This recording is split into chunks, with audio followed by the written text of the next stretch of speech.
Hi, my name's Dave Russell. I'm a consultant vascular surgeon and clinical academic in Leeds in the United Kingdom with a real passion for improving outcome for patients with diabetic foot disease. I'm really pleased to do this video as part of the DFOT International Diabetic Foot Awareness Week.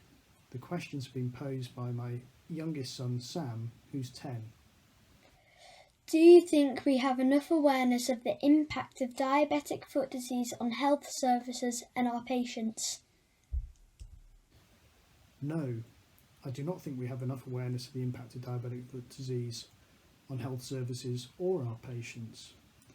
We still have problems with getting patients referred in early, particularly from primary care where there's a lack of awareness of the disease and how early referrals can improve outcomes.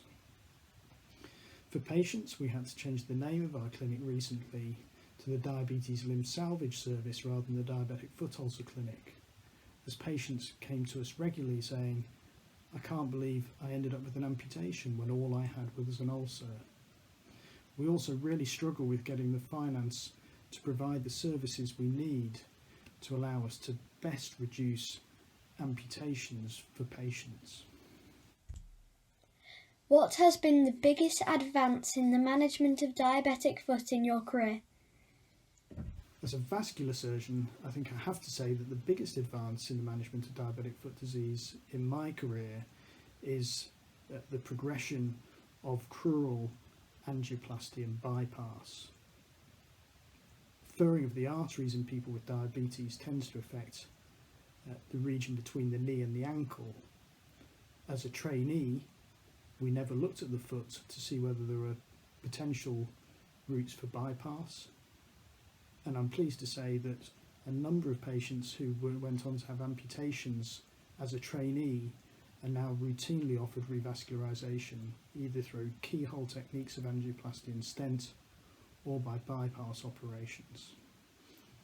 We're thus able to vastly reduce the number of patients who are having amputations in our service and across the UK by demonstrating that these revascularisation procedures are safe and effective. What has been your biggest challenge? That's a really good question. I think clinically we still struggle with getting commissioners to provide us with the financial support we need to provide an optimal diabetic foot service. It also remains a struggle to get clinicians to refer patients early to the service for assessment and treatment. Academically, I think my biggest challenge has been delivery of diabetic foot trials, and we still struggle in the UK to recruit time and target for diabetic foot multi-centre trials, even though these are asking questions that we all feel are important clinically. And I think there is still work to be done in this area. Would you choose the same career again? Absolutely. I think that the management of diabetic foot disease is challenging. It is very hard work, but it is also immensely rewarding to improve outcomes in this group of patients.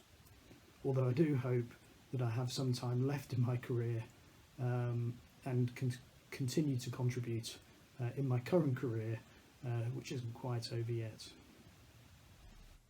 And finally, what makes you happy?